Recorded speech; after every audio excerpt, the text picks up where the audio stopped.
Hi hello నమస్తే welcome to our channel. ఈ రోజు ఒక ఫిల్మీ అప్డేట్ తో మేము ముందుకు వచ్చేసాను. ఈ రోజు నాతో పాటు ఫిల్మీ అనలిస్ట్ జగదేవ్ గారు నాతో పాటు ఉన్నారు. సార్ తో మాట్లాడదాం. నమస్తే సార్. నమస్తే అమ్మా. సార్, సూర్య జ్యోతిక జంట గురించి అసలు ప్రత్యేకంగా చెప్పాల్సిన అవసరం లేదు. ప్రతి ఒక్కరు కూడా వాళ్ళని ఆదర్శంగా తీసుకోవాలి అని అంత క్యూట్ పేర్.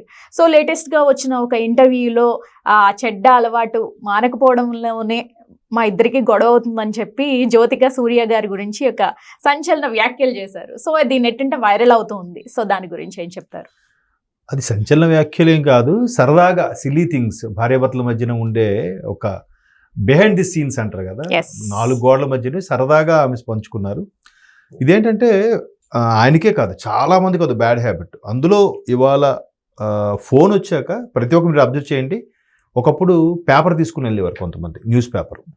కొంతమందికి స్మోక్ చేసే అలవాటు ఉన్న వాళ్ళకి ఆ స్మోక్ చేస్తే కానీ వాష్రూమ్కి వెళ్ళరు అనమాట. ఇప్పుడు ఏంటంటే ఫోన్, ఇంకా ఫోన్ పట్టుకొని ఫోన్లో రీల్స్ చూసుకుంటూ గడిపేస్తున్నారు. మరొకటి ఏంటంటే ఇవాళ పెద్ద పెద్ద వాళ్ళందరికి కూడా దగ్గర ఒక 10 బాత్రూమ్లు ఉంటాయి వాళ్ళకి. ఒక వాష్రూమ్ కాదు, 10 వాష్రూమ్లు ఉంటాయి. టెన్షన్ ఉండదు. అదే చిన్న చిన్న కుటుంబాలు అనుకోండి, సింగిల్ వాష్రూమ్, ఒరే లోపల ఏం చేస్తున్నారా, త్వరగా బయటికి రా అనే సన్నివేశాలు ఉంటాయి. సో అట్లాగా కొంతమంది అలా స్పెండ్ చేస్తుంటారు. ఆవిడ చాలా నిజంగా మీరు అన్నట్టు మంచి పేరు. ఎందుకంటే వాళ్ళు నాకు తెలిసి ఫస్ట్ హిట్ కొట్టింది వాళ్ళ కెరియర్లో కాకా కాకా అని, అదే మన తెలుగులో అదే ఘర్షణ వెంకటేష్ గారు. అది తమిళ్లో బ్లాక్ బాస్టర్ అనమాట.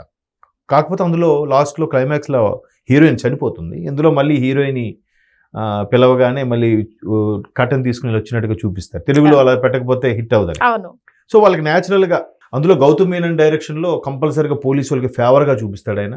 పోలీసు వాళ్ళ లైఫ్లు ఇలాగే ఉంటాయి అన్నట్టుగా, అంటే స్ట్రిక్ట్ ఆఫీసర్స్ లైఫ్లు ఇలాగ ఉంటాయి అన్నట్టుగా ఉంటుంది ఆయన డైరెక్షన్. సో అప్పటి నుంచి వాళ్ళు ప్రేమ చిగురించింది ఒక విధంగా ఆ సినిమా తర్వాతే. తండ్రి శివకుమార్, సూర్య గారు అబ్బాయి ఫాదర్, ఆయన ఒప్పుకోలేదంట మొదట. తర్వాత ఆమె ఇంకా కంప్లీట్గా సినిమాలు చెయ్యను అనుకునే దీంట్లోకి వచ్చాక అప్పుడు ఇద్దరు పెళ్లి చేసుకుని ఇప్పుడు వాళ్ళకి 2 పిల్లలు. ఈవెన్ కార్తీ గారి ఇంటర్వ్యూలో కూడా మా ఫ్యామిలీకి మంచి ఎస్సెట్ ఏంటంటే వదిన జ్యోతిక అని కూడా చెప్తుంటారు. ఆవిడ సినిమాలు అయిపోయి మరి సినిమాలు యాక్ట్ చేయడం మానేశారు మ్యారేజ్ అయ్యాక.